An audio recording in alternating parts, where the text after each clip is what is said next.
नमस्कार मित्रों, आइए एक बार फिर से आप सभी का स्वागत है हमारे YouTube चैनल पर। हर रोज की तरह आज भी एक छोटा सा टॉपिक लेकर के आए, क्लास 12 फिजिक्स चैप्टर नंबर 4 का। आज का टॉपिक आज का रहने वाला है विद्युतशीलता और चुंबकशीलता। निर्वात की विद्युतशीलता और निर्वात की चुंबकशीलता दोनों में संबंध क्या है। जैसा कि आपने पिछले विद्युत वाले चैप्टर में विद्युतशीलता के बारे में पढ़ा हुआ था और इस वाले चैप्टर में आपने चुंबकशीलता के बारे में हमने आपको पिछले वीडियोस में बताया हुआ था। अगर आपने वो देखा हुआ है तो आपको ये चीज अच्छे से समझ में आएगी। अगर नहीं देखा है चुंबकशीलता के बारे में तो आप पहले पिछला वीडियो जाकर के देख लें, आपको वहां पर आपको पहले वीडियो देखें तो ये चीज ज्यादा अच्छे से समझ में आएगी। और पुराने पिछले वीडियोस की आपकी एक प्लेलिस्ट की आपकी लिंक जो है डिस्क्रिप्शन बॉक्स में मिल जाएगी आपको। आप जाकर के वहां से प्लेलिस्ट में पहुंच करके वहां पर आप सारे वीडियोस की थ्योरी वाइज सारे के सारे वीडियोस देख सकते हैं। चलिए आइए आज का टॉपिक शुरू करते हैं और आगे बढ़ते हैं। टॉपिक आपका आज का मैंने जैसा कि आपको बोला क्या, चुंबकशीलता और विद्युतशीलता।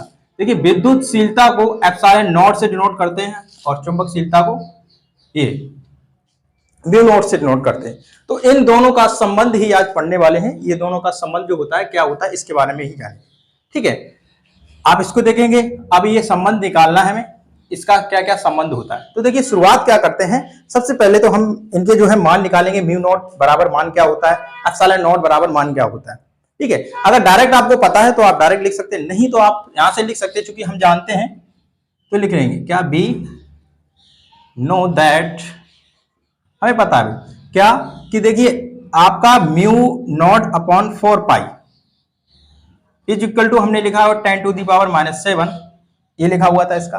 ठीक है, 10 टू दी पावर -7। अगर हाँ इसका मात्रक भी लिख रहे हैं यहाँ पर मैंने आपको पीछे मात्रक भी बताया था, न्यूटन प्रति एम्पियर स्क्वायर होता है। अब यहां से आप म्यू नॉट का मान निकाल सकते हैं। क्या निकाल सकते हैं? म्यू नॉट का मान क्या हो जाएगा, 4 pi into 10 to the power -7 newton प्रति एम्पियर स्क्वायर। तो इक्वेशन नंबर फर्स्ट आप इसको डालें, इस वाले का यूज करेंगे। ठीक है, इसी प्रकार से आप इसका लिख लें 1 upon 4 pi epsilon naught is equal to 9 into 10 to the power 9। ये पीछे आपने पहले चैप्टर में जो आपका विद्युत चैप्टर था विद्युत वाला, उसमें आपने इसका पढ़ा हुआ था। ठीक है, ये मान मैंने आपको बताया था, वीडियोज में देखेंगे, उसमें प्लेलिस्ट में जब आप देखेंगे तो आपको वो मिल जाएगा, नहीं तो आपने क्लास में भी अपनी पढ़ा होगा। ठीक है, अगर आपकी क्लासेस सही से चल रही होगी तो। ठीक, इसके बाद हाँ इसका मात्रक भी आप लिख लीजिए, क्योंकि मात्रक आगे अभी जरूरत पड़ेगी इसमें। ठीक है, मीटर स्क्वायर प्रति कूलम स्क्वायर। ठीक, तो यहां से आप क्या करेंगे, एप्सिलॉन नॉट का मान निकालेंगे। देखिए एप्सिलॉन नॉट को उठा करके यहां और इस पूरे मान को इसके साथ में लेके आएंगे तो क्या हो जाएगा, 1 अपॉन में 4 pi into 9 10 to the power 9। और मात्रक क्या हो जाएगा, देखिए मात्रक भी पलट जाएगा, ये मान पलटा तो मात्रक भी पलट जाएगा। तो मात्रक क्या हो जाएगा, कूलम प्रति न्यूटन इंटू मीटर स्क्वायर। इसको इक्वेशन नंबर 2 डालेंगे, समीकरण नंबर 2 डाल लेंगे, क्वेश्चन नंबर सेकंड हो जाएगा। अब क्या करेंगे, इन दोनों समीकरणों को क्या करेंगे, इन दोनों समीकरण का आपस में गुणा करेंगे। समीकरण नंबर 1 का समीकरण नंबर 2 में गुणा करने पर। ठीक, तो आप यही चीज यहां नोट करेंगे, क्या लिखेंगे, क्या समीकरण 1 व 2 का गुणा करने पर। ठीक है, ये लिख देंगे 1 व 2 का गुणा करने पर। ठीक, अब 1 व 2 का जब आप गुणा करेंगे तो क्या होगा, यहां से देख लीजिए ये। अब देखिए जब आप गुणा करेंगे तो क्या हो जाएगा, म्यू नॉट ये वाला इनटू एप्सिलॉन नॉट ये वाला। अब इसका मान यहां रख देंगे is equal to 4 pi into 10 to the power -7 और इनटू में इसका मान तो क्या हो जाएगा, into 1 upon 4 pi into 9 into 10 to the power 9। अब इस 4 पाई से ये 4 पाई कैंसिल हो जाएगा, क्या अपॉन में लिखा हुआ तो ये कैंसिल हो जाएगा। अब यहां से क्या बचेगा, इसको देख लीजिए, mu naught epsilon naught is equal to 10 to the power -7 upon में 9 इंटू 10 टू दी पावर 9। इस 7 की जो पावर लिखी हुई 10 की पावर -7 इसको नीचे लेकर के आएंगे तो ये प्लस की हो जाएगी, साइन बदल जाएगा। तो यहां से आपका निकल करके आएगा 1 upon 9 into 10 to the power, add कर देंगे, नीचे आएगी दोनों प्लस की हो जाएंगी तो उसे जोड़ लेंगे। तो कितना हो जाएगा आपका 9 गुणे 10 की घात 16, 9 और 7 16 हो जाएगी। ठीक है, तो ये कर लेंगे। इसके बाद क्या करेंगे, क्या आप इसको ये बताओ, ये लिख सकते हैं म्यू नॉट एप्सिलॉन नॉट, क्या हम इसको ये चीज लिख सकते हैं, 3 गुणे 10 की घात 8 का होल स्क्वायर। देख सकते हैं, पूरे का वर्ग कर दिया मैंने, पूरे का वर्ग करके लिख दिया। ये क्यों लिखा? क्योंकि देखिए 3 गुणे 10 की घात 8, निर्वात में जो प्रकाश की चाल होती है, निर्वात में जो प्रकाश की चाल होती है वो क्या होती है? 3 गुणे 10 की घात 8 मीटर प्रति सेकंड। ठीक है, तो ये इसकी निर्वात में चाल हो जाएगी, इसलिए इसको जो है मान यहां पर रखा गया। अब यहां क्या करेंगे, मान रखने के बाद यहां इसकी जगह निर्वात में प्रकाश की चाल को हम सी से डिनोट करते हैं, प्रकाश की चाल को सी से डिनोट करते हैं। तो आप इसको क्या ऐसे लिख सकते हैं, यहां पर इस 3 गुणे 10 की घात 8 की जगह पर सी स्क्वायर लिख देंगे। ठीक है, लिख लेंगे। तो यहां से आप यहां से क्या इसको ऐसे बना सकते हैं, mu naught epsilon naught is equal to 1/c²। और आप इसको लिख सकते हैं, सी को इधर ले आओ, सी बराबर में 1/√μ नॉट एप्सिलॉन नॉट। ये कैसे आया इसको देख लीजिए। देखिए ये कैसे आया, देखिए सी को इधर लेकर के आए पहले हम, ठीक है, इस मान को उधर लेके गए, फिर स्क्वायर से देखो इधर से स्क्वायर हटाएंगे तो उधर रूट चढ़ जाएगा। ठीक, तो वही चीज है क्या, इसके ऊपर रूट आ गया। ये आपका दोनों में संबंध निकल करके आया क्या, कि जो आपका निर्वात में चुंबकशीलता और विद्युतशीलता है तो वो कैसी होती। तो ये आपका विद्युतशीलता, निर्वात की विद्युतशीलता और निर्वात की चुंबकशीलता में संबंध होता है। ठीक है, कर लीजिए इसको, एक आप इसका स्क्रीनशॉट ले लीजिए। अब थोड़ी सी बात करते हैं आपके जो धारावाही चालक में उत्पन्न चुंबकीय क्षेत्र की दिशा के कारण नियम जो हैं उन पे बात करते हैं। देखिए आप इसमें 2 या 3 नियम याद रखेंगे, जिसमें आप एक नियम पढ़ेंगे दाएं हाथ की हथेली का नियम, दाएं हाथ की हथेली का नियम। इसमें कोई भी थ्योरी नहीं लिखेंगे, बस हम इसको आपको बोल रहे हैं, आप थोड़ा सा समझे, आप थ्योरी खुद लिख लेंगे इसमें। ठीक है, उसके साथ साथ मैं बोल दूंगा आपको, अगर थ्योरी लिखनी है तो आप लिख सकते हैं। उसमें क्या करना है, देखिए जैसे बोल रहा है कि क्या, दाएं हाथ की हथेली का नियम। अब आप अपने दाएं हाथ को देखेंगे, अपना दाएं हाथ जो है आपका, वो अपने दाएं हाथ को क्या करेंगे, दाएं हाथ को सामने लाएं, और वो कह रहा है दाएं हाथ की हथेली का नियम क्या है, यदि हम दाएं हाथ के हथेली को, दाएं हाथ के हथेली या पंजे को बोल सकते हैं, लिख सकते हैं वहां, दाएं हाथ के पंजे को इस प्रकार फैलाएं कि अंगूठा कैसा रहे और उंगलियों के लंबवत रहे, अंगूठा उंगलियों के लंबवत रहे। और अंगूठे को हमें क्या करना है, धारा जो चालक है उसमें बहने वाली धारा की दिशा में रखना। जैसे मान लीजिए ये आपका चालक है, आपने क्या किया, दायां हाथ अपना लिया, इसे इस प्रकार फैलाया, ये लंबवत हो जाए यहाँ पर। ठीक है, बस। और क्या करना, ये आपका चालक है। अब अंगूठे को चालक में जो बहने वाली धारा है, अब देखिए चालक ही है तो इसमें धारा इसी तरीके से बह रही होगी या नीचे की ओर बह रही होगी। ठीक है, तो आपको ये ध्यान रखना है क्या, चालक में बहने वाली धारा की दिशा में अंगूठे को रखना है आपको। ठीक है, इस तरीके से चालक में बहने वाली धारा की दिशा में इस तरीके से अंगूठे को आप रखेंगे, तो और उंगलियों को उस तरफ रखेंगे जहां पर चुंबकीय क्षेत्र की दिशा आपको ज्ञात करनी है, जहां पर चुंबकीय क्षेत्र की दिशा ज्ञात करनी, जिस बिंदु पर आपको चुंबकीय क्षेत्र की दिशा ज्ञात करनी। तो इस प्रकार से आप अंगूठे को रखेंगे। अब मान लीजिए इधर की ओर आपको क्या करना है, चुंबकीय क्षेत्र की दिशा ज्ञात करनी है। ठीक है, तो आप क्या करेंगे, अपने दाएं हाथ के हथेली को, अंगूठे और उंगलियों को परस्पर इस प्रकार लंबवत फैलाएं और अंगूठे को चालक में बहने वाली धारा की दिशा में और उंगलियों को जिस बिंदु पर चुंबकीय क्षेत्र ज्ञात करना उस दिशा में रखें। तो इस हथेली द्वारा लंबवत ऊपर की ओर, अब जैसे हथेली को ऐसे रखें, चालक इधर की ओर हो गया, इधर की ओर दिशा करती, तो हथेली द्वारा ऊपर लंबवत ऊपर की ओर लगने वाला जो बल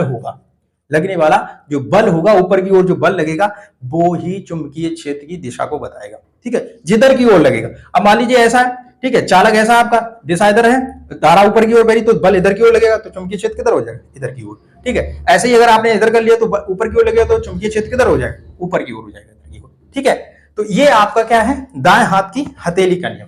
ठीक है, क्या है, दाएं हाथ की हथेली का नियम। एक बार फिर से देखेंगे क्या करना है आपको, कि अपने दाएं हाथ के हथेली को इस प्रकार फैलाना, अंगूठे को चालक में बहने वाली धारा की दिशा में करना है और उंगलियों को उस दिशा में करना है जिस बिंदु पर आपको चुंबकीय क्षेत्र ज्ञात करना है। तो उस पर लगने वाला जो बल होगा, लंबवत लगने वाला जो बल होगा, वो आपके चुंबकीय क्षेत्र की दिशा को ज्ञात करेगा।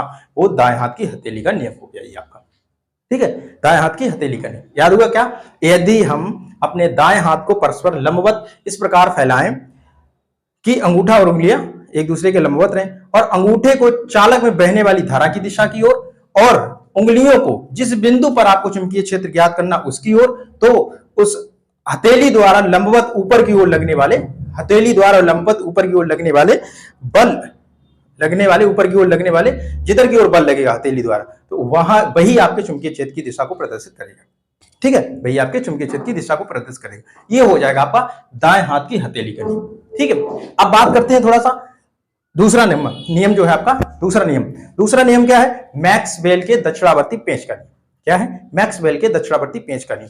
आप जानते हैं जैसे आपका पेंचकस है, ठीक है, मान लीजिए ये पेंचकस है आपका, इस तरीके से पेंचकस से ही तो होता है। ठीक है, ये पेंचकस है, ये इसका निकुला वाला सिरा है जिससे आप पेंच को कसते हैं। क्या करते हैं? पेंच को कसते हैं। ठीक है, तो क्या कर रहा है कि ये आपका पेंचकस है, बोल रहा है कि आपको पेंच को क्या करना है, इस प्रकार से हाथ में पकड़ना है। जब हम पेंच कसते हैं तो इसी प्रकार से तो पकड़ते हैं, ऐसे ही तो पकड़ते हैं।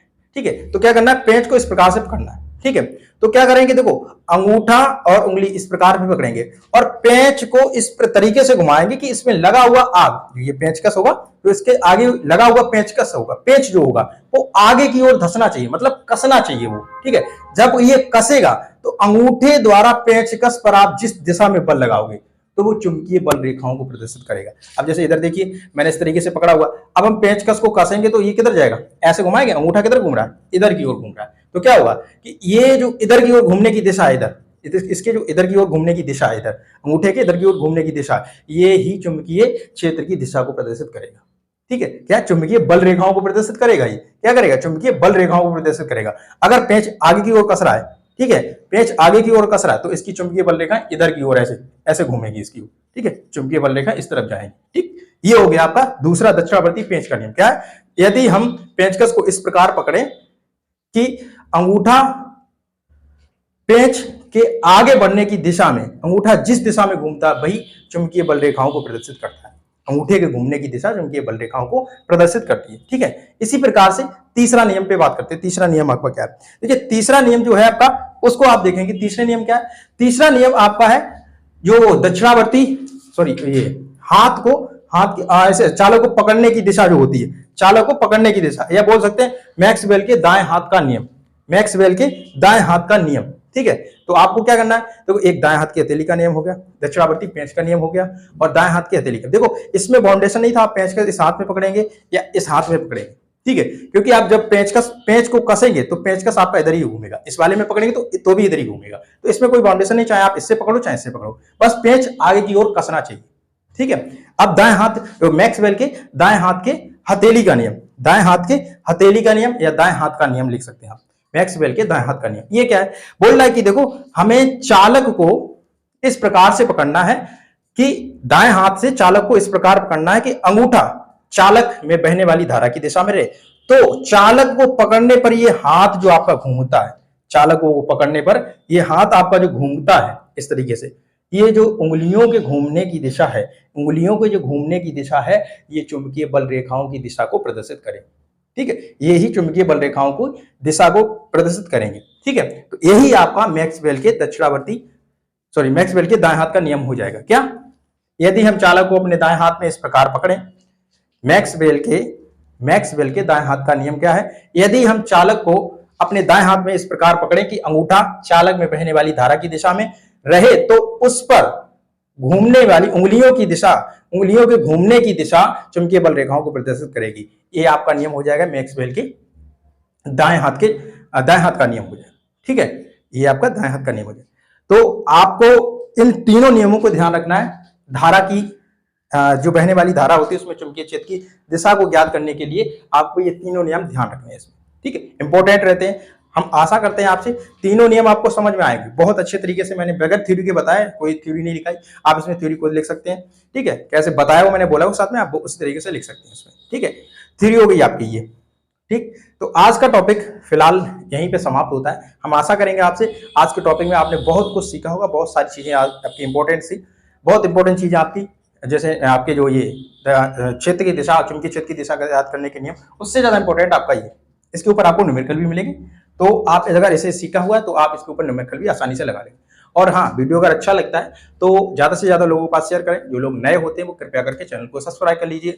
फिलहाल आज के लिए आज का वीडियो यहीं समाप्त करते हैं। मिलते हैं एक नए टॉपिक में नए वीडियो के साथ। तब तक के लिए धन्यवाद।